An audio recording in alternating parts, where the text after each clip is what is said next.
ഓഫീസിൽ തിരക്കുകളിൽ മുഴുകിയിരിക്കുന്ന നേരമാണ് സനിക്ക് പപ്പയുടെ കോൾ വരുന്നത്. ലിൻഡയുടെ അമ്മച്ചിക്ക് വയ്യായ്കത്തിൽ കൂടുതലാണ്. സനിയെ ഒന്ന് കാണണമെന്ന് പറയുന്നു. 2 ദിവസത്തേക്കാണെങ്കിലും ലീവ് എടുത്ത് വരൂ എന്നാണ് സുരേഷ് തിരക്കിയത്. ഇപ്പോഴത്തെ സിറ്റുവേഷൻ വെച്ച് അവർക്ക് ഹോസ്പിറ്റലിൽ നിന്ന് ഒരു തിരിച്ചുവരവുള്ള ചാൻസ് കുറവാണ്. ഒരു അവസാന ആഗ്രഹം പോലെ പറയുമ്പോൾ എങ്ങനെയാ പറ്റില്ലെന്ന് പറയാം. മോനൊന്ന് നോക്ക്. സുരേഷ് ഫോൺ വെച്ച് കഴിഞ്ഞ് എന്ത് വേണം എന്നറിയാതെ ഇരുന്ന് പോയി സനി. കമ്പനിയുടെ ഒരു മെയിൻ പ്രൊജക്റ്റ് ഇപ്പോൾ തീർന്നതുകൊണ്ടും ആ പ്രൊജക്റ്റിലേക്ക് നല്ലൊരു ടീം സപ്പോർട്ട് കൊടുക്കാൻ കഴിഞ്ഞതുകൊണ്ടും 2-3 ദിവസത്തേക്ക് നാട്ടിൽ പോയി വരാനുള്ള പെർമിഷൻ കിട്ടാൻ ഒരു ബുദ്ധിമുട്ടുമില്ല. പക്ഷേ നിള ഒന്ന് ആലോചിച്ച ശേഷം നാട്ടിൽ പോകാനുള്ള പെർമിഷൻ എടുത്തിട്ട് സനി വേഗം നിള വർക്ക് ചെയ്യുന്ന ഓഫീസിലേക്ക് പോയി. അവൾക്കായി വെയിറ്റിംഗ് ഏരിയയിൽ കാത്തു നിൽക്കുന്ന നേരമാണ് ഒട്ടും പ്രതീക്ഷിക്കാതെ ജിതിൻ അങ്ങോട്ട് കടന്നു വരുന്നത്. സനി ശരിക്കും അമ്പരന്ന് പോയി. പ്രതീക്ഷിച്ചില്ലെങ്കിലും സനിയെ അവിടെ കണ്ടപ്പോൾ ജിതിനൊരു ആശ്വാസമാണ് തോന്നിയത്.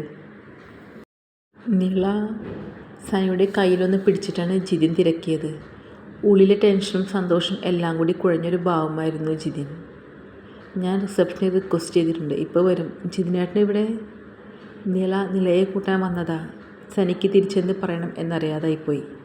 അവർക്കിടയിൽ വീണ്ടും ഒരു സംസാരം വരും മുമ്പേ നിള ഗ്ലാസ് ഡോർ കടന്നിറങ്ങി വന്നു. സ്വപ്നത്തിൽ പോലും ജിതിനെ അവൾ അവിടെ പ്രതീക്ഷിച്ചിരുന്നില്ല. ഒന്നുമേ ഓർക്കാതെ ഓടിച്ചെന്ന് അവനെ കെട്ടിപ്പിടിക്കുമ്പോൾ ശ്വാസം തിരിച്ചു കിട്ടിയ പ്രതീതിയായിരുന്നു നിളയ്ക്ക്. ജിതിനും അവളെ മുറുകെ ചേർത്ത് പിടിച്ചു. സന്തോഷത്തിൽ ഒന്ന് വിതുമ്പിപ്പോയ നിമിഷം തന്നെ അവളുടെ ഓർമ്മയിൽ പലതും തെളിഞ്ഞു. ലാസ്റ്റ് ഇതുപോലെ കെട്ടിപ്പിടിച്ച നിമിഷം തള്ളി നീക്കിയ ഓർമ്മയിൽ അവൾ വേഗം തന്നെ അവനിൽ നിന്ന് പിടഞ്ഞു മാറി. സോറി, ഞാൻ പെട്ടെന്ന്. നിള! ജിതിൻ വല്ലാതായി. അവൻ സ്വയം പഴിച്ചു. നിള ഡി! ജിതിൻ മുന്നോട്ട് ചെന്ന് നിളയെ കെട്ടിപ്പിടിച്ചു. സോറി മോളെ, 1000 വട്ടം സോറി. നിള ചുണ്ടുകൂട്ടി പിടിച്ചു. കണ്ണടച്ച് നിന്നതല്ലാതെ ഒന്നും മിണ്ടിയില്ല. അവളുടെ കണ്ണുകൾ നിറഞ്ഞൊഴുകിക്കൊണ്ടിരുന്നു. നിളേ! അവൾ പ്രതികരിക്കാതെ ആയപ്പോൾ അവനൊന്ന് കുലുക്കി വിളിച്ചു. കണ്ണുകൂടി തുറക്കാൻ മടിച്ചു നിള നിന്നു. സനി! ഇതൊക്കെ കണ്ട് എന്ത് ചെയ്യണമെന്നറിയാതെ നിൽക്കുന്ന സനിയെ ഒന്ന് നോക്കി ജിതിൻ. പിന്നെ നിളയെ അടുത്തുള്ള സോഫയിലേക്ക് ഇരുത്തി അവൾക്ക് മുന്നിൽ മുട്ടുകുത്തി നിന്നു ജിതിൻ. എൻ്റെ പൊന്നു മോളെ, നീ വേണമെങ്കിൽ എനിക്ക് 2 തല്ല് തന്നു. എന്നാലും വേണ്ടില്ല, ഇങ്ങനെ മിണ്ടാതിരിക്കല്ലേ. അച്ചമ്മ പറഞ്ഞത് കേട്ട നേരം എനിക്ക് ആകപ്പാടെ തലയ്ക്കൊരു പെരുപ്പാ തോന്നിയത്. വായിൽ എന്താ വന്നത് എന്താ പറഞ്ഞതെന്നൊന്നും ബോധം വന്നില്ല. പിന്നെ തലയ്ക്ക് വെളിവ് വന്നത് വിഷയം ഓർത്തപ്പോഴാണ്. അന്നേരം തന്നെ ഞാൻ നിന്നെ തിരക്കി ഓടി വന്നിരുന്നു. അപ്പോഴേക്കും പോക്ക് കഴിഞ്ഞില്ലേ നീ? അച്ചമ്മ പറഞ്ഞ പോണടി ഞാൻ. എനിക്കറിയില്ലായിരുന്നു അങ്കിളിന് ഇങ്ങനൊരു ആഗ്രഹം ഉണ്ടായിരുന്നു എന്നൊന്നും. അറിഞ്ഞാലും ഇനി അതിനെക്കുറിച്ചൊന്നും പറയല്ലേ പ്ലീസ്. നിള ആ ഇരിപ്പിൽ തന്നെ അവനെ നോക്കി കൈകൂപ്പി. ജിതിൻ ആ കയ്യിൽ പിടിച്ച് നിലത്തേക്ക് തന്നെ ഇരുന്നു. ജിതിൻ ചേട്ടൻ ഇങ്ങോട്ടിരിക്കേ. സനി ജിതിനെ നിലയ്ക്ക് അടുത്തുള്ള ചെയറിലേക്ക് ഇരുത്തി. അവൾക്കൊരു ഇഷ്ടമുണ്ടായിരുന്നു എന്നുള്ളത് സത്യമാണ്. പക്ഷെ ചേട്ടൻ്റെയും ചേച്ചിയുടെയും വിവാഹം കഴിഞ്ഞതിന് ശേഷം അവളൊക്കെ അപ്പാടെ മനസ്സിൽ നിന്ന് കളഞ്ഞതാണ്. വിശ്വസാറും നിലയും തമ്മിലുള്ള റിലേഷൻ ഫേക്കായി തോന്നിയോ ചേട്ടന്? സനി അച്ചമ്മയുടെ വാക്കുകൾ കേട്ട ഒരു 10 മിനിറ്റ് എൻ്റെ തലയിൽ മൂളിച്ച പോയുള്ളൂ. ആ നേരം ഇവളുടെ ഇരിപ്പും മിണ്ടാട്ടം മുട്ടലൊക്കെ കൂടി ഞാൻ എന്തൊക്കെയാ ചെയ്തു കൂട്ടി വിളിച്ചു പറഞ്ഞു പോയതാ. നിലിമയെ കൂടി ഹോസ്പിറ്റലിലേക്ക് പോയിക്കൊണ്ടിരിക്കും നേരം തന്നെ എനിക്ക് വെളിച്ചം വന്നു. പക്ഷെ തിരിച്ചെത്തും മുന്നേ പിന്നെയാണ് അച്ചമ്മയും സേതിയൊക്കെ എന്നോട് സംസാരിച്ചത്. തലയ്ക്ക് കൈതാങ്ങിയിരിക്കുന്ന ജിതിനും കണ്ണടച്ച് കണ്ണീരൊഴുക്കി വിടുന്ന നിലയും. ഇവർക്കിടയിൽ എന്ത് ചെയ്യണം എന്നറിയാതെ സനി നിന്നു. നിലയൊക്കെ മറക്കടി, നമുക്ക് നാട്ടിൽ പോവാം. നിലയില്ലെന്ന് തലചലിപ്പിച്ചു. നീ എന്നെ എങ്ങനെ വേണമെങ്കിലും ശിക്ഷിച്ചോ, പക്ഷെ എൻ്റെ കൂടെ വരാതിരിക്കല്ലേ. നീലിമ നിന്നെ പ്രതീക്ഷിച്ചായിരിക്കുന്നത്. അവളെ നീ എന്തേ മറന്നോ? അവൻ്റെ ഇപ്പോഴത്തെ അവസ്ഥ. വിശ്വസാരുടെയും സേതിയുടെയും എൻഗേജ്മെൻറ്റ് നടന്നതല്ലേ, എന്നിട്ടത് ക്യാൻസലായോ? എന്നിട്ട് പ്രജിൻ സാറുമായി കല്യാണം ഫിക്സ് ചെയ്തതോ? എന്ത്? വിശ്വയുടെയും സേതിയുടെയും? ആരാ പറഞ്ഞത് ഇത്? ജിതിൻ സനിക്ക് നേരെ തിരിഞ്ഞു. സനി ഒന്ന് നിളയെ നോക്കുക മാത്രമാണ് ചെയ്തത്. അവൻ്റെ വീട്ടിൽ അങ്ങനെ ഒരു ആലോചന വന്നു. പക്ഷേ അത് അപ്പോൾ തന്നെ നടക്കില്ലെന്ന് വിശ്വ പറഞ്ഞല്ലോ. പിന്നെയാണ് പ്രജിൻ്റെ പ്രപ്പോസൽ വയ്ക്കുന്നത്. ആണോ? പക്ഷേ സനി ഒന്നും പറയാൻ മടിച്ചു. പിന്നെ നിള വീട്ടിൽ നിന്ന് ഇറങ്ങിയ സമയത്ത് സേതിയെ വിളിച്ചപ്പോൾ അറിഞ്ഞ കാര്യങ്ങൾ അവൻ ജിതിനോട് പറഞ്ഞു. നില, നീ വിശ്വയെ ഇത്രയും മനസ്സിലാക്കിയുള്ളൂ?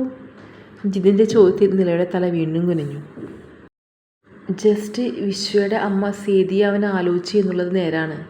അവർ വീട്ടിൽ ചെന്ന അന്നാവും നീ വിളിച്ചതും സേതു അങ്ങനെ പറഞ്ഞതും. പിന്നെ അവളുടെ ആൻറ്റി പറഞ്ഞത്, അത് ശരിയാ, പ്രജിൻ്റെ വീട്ടിലേക്ക് ദൂരെ കൂടുതലുണ്ട്. മോതിരം മാറുന്നതിന് സമയം കുറച്ച് നേരത്തെ ആയതുകൊണ്ട് അവർ തലേന്ന് രാത്രി വന്ന് അവിടെ തറവാട്ടിലും മറ്റും നിൽക്കുകയാണ് ചെയ്തത്. നീ കേട്ടതോ അവർ പറഞ്ഞതോ തെറ്റിയതാവും. നിനക്ക് അവനെ ഒന്ന് നേരിട്ട് വിളിക്കായിരുന്നു. നിലയ്ക്ക് വാക്കുകളൊന്നുമില്ലായിരുന്നു. ജിതിൻ. പെട്ടെന്ന് അവർക്കടുത്തേക്ക് കടന്നു വരുന്ന ആളെ കണ്ട് നിളയും സനിയും നോക്കി. ഫൈസൽ. ജിതിൻ എണീറ്റും ആൾക്ക് കൈ കൊടുത്തു. നിള, നിനക്കിവനെ ഓർമ്മയില്ലേ? ഇവനെൻ്റെ ഓഫീസിൽ വർക്ക് ചെയ്തിരുന്നതാണ്. ഫൈസലാണ് നീ ഇവിടെ ഉണ്ടെന്ന് പറഞ്ഞത്. നിള ആളെ ഒന്ന് നോക്കി. ഓർമ്മകളിൽ എവിടെയോ ഈ മുഖമുണ്ട്. നിള അതിനെ എന്നെ ഇവിടെ കണ്ടിട്ട് കൂടി ഉണ്ടാവില്ല. രാവിലെ വന്ന് സിസ്റ്ററിൻ്റെ മുന്നിൽ ഇരുന്നാൽ ഓഫീസ് ടൈം കഴിഞ്ഞേ അവിടെ നിന്ന് എഴുന്നേൽക്കുള്ളൂ. കഫേ ഏരിയയിൽ കൂടി പോകുന്നത് കാണാറില്ല.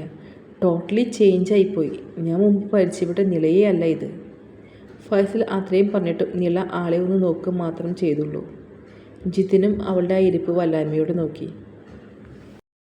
ഫൈസൽ, ഇത് നിളയുടെ ഫ്രണ്ടാണ് സനി. അവർ പരസ്പരം ഒന്ന് കൈ കൊടുത്തു. ശരിടാ, നിങ്ങൾ സംസാരിക്കുക. എന്നിട്ട് ഇറങ്ങുമ്പോൾ എന്നെ വിളിക്കുക. സ്റ്റേ എൻ്റെ കൂടെ ആവാം. വിളിക്കാടാ. ഫൈസൽ പോയതും ജിതിൻ വീണ്ടും നിളയ്ക്ക് മുന്നിൽ വന്നിരുന്നു. നിള, നമുക്ക് പോവാടി. ഇവിടുത്തെ ഫോർമാലിറ്റീസ് ഒക്കെ ഒന്ന് ശരിയാക്കി നമുക്ക് നാട്ടിലേക്ക് പോകാം. നിള അവനെ തല ഉയർത്തി നോക്കിയില്ല. എങ്കിലും നിഷേധാർത്ഥത്തിൽ വീണ്ടും തല ചലിപ്പിച്ചു. നിള, ഞാനിപ്പോൾ വന്നത് ഞാൻ ഇന്ന് ഇവനീ നാട്ടിൽ പോവാണെന്ന് പറയാനാണ്. സനി പറഞ്ഞതും നിള അവനെ നോക്കി. പപ്പ വിളിച്ചിരുന്നു, മമ്മിയുടെ അമ്മച്ചിക്ക് ഇത്തിരി സീരിയസ് ആണെന്ന്, എന്നെ ഒന്ന് കാണണമെന്ന്. ഞാൻ 4 ദിവസത്തിന് പോകാൻ തീരുമാനിച്ചു. എന്തായാലും ജിതിൻ ചേട്ടൻ വന്നതല്ലേ, നീയും വാ, ഒന്നിച്ച് പോവാം. അവിടെ ചെന്നിട്ട് പറ്റുന്നില്ലേ എൻ്റെ കൂടെ തിരിച്ചു പോരാം. നിന്നെ ഒറ്റയ്ക്കാക്കി എങ്ങനെയാണ് ഞാൻ പോവാ? സനിയ പറഞ്ഞത് ജിതിന് അത്ര ഇഷ്ടപ്പെട്ടില്ല. എങ്കിലും അവനൊന്നും പറഞ്ഞില്ല. ജീന ചേച്ചിയില്ലേ, അത് മതി. നിള. ജിതിൻ ഉള്ളിൽ നോവൂറി. നിള തീർത്തും അകന്നു പോയതുപോലെ. താനൊന്ന് വിളിച്ചാൽ മറുത്തൊന്നും പറയാതെ കൂടെ വരുമെന്ന പ്രതീക്ഷ ഉണ്ടായിരുന്നു അവനെ. ഞാനില്ല. ആ 2 വാക്ക് അവനോട് പറയാൻ അവൾ നന്നേ ബുദ്ധിമുട്ടി. ഡേ, ഞാൻ നിന്നെ ഇത്തിരി ഒന്നുമല്ല വേദനിപ്പിച്ചതെന്നറിയാം. എന്നെ ഓർക്കണ്ട. പക്ഷെ നീലിമ, കൂടിപ്പോയാൽ 10-15 ദിവസം, അത്രയും കഴിഞ്ഞാൽ നമുക്കിടയിലേക്കൊരു കുഞ്ഞുവാവ വരാണ്. ഈ സന്തോഷവാർത്ത അറിഞ്ഞ് ഒന്ന് ഉള്ളം നിറയ്ക്കാനുള്ള സമയം പോലും അവൾക്ക് കിട്ടിയില്ല. ഈ പ്രഗ്നൻസി പീരീഡ് മുഴുവനും കണ്ണീരും സങ്കടവും മാത്രമായിരുന്നു അവൾക്ക് കൂട്ട്. ഞാനും അവളെ ഒത്തിരി വേദനിപ്പിച്ചു. നിന്നെ ഒന്ന് കണ്ടാൽ അവൾക്ക് കിട്ടുന്ന സമാധാനവും ആശ്വാസവും ഞാൻ പറയാൻ നിനക്കറിയാലോ. ഞാനല്ലേ നിന്നെ വേദനിപ്പിച്ചത്? എന്നോടായിക്കോ നിൻ്റെ ദേഷ്യവും പിണക്കവും വാശിയുമെല്ലാം. അവൾക്ക് നിന്നെ കാണാതെ. നിള ജിതിൻ്റെ മുഖത്തേക്ക് നോക്കി.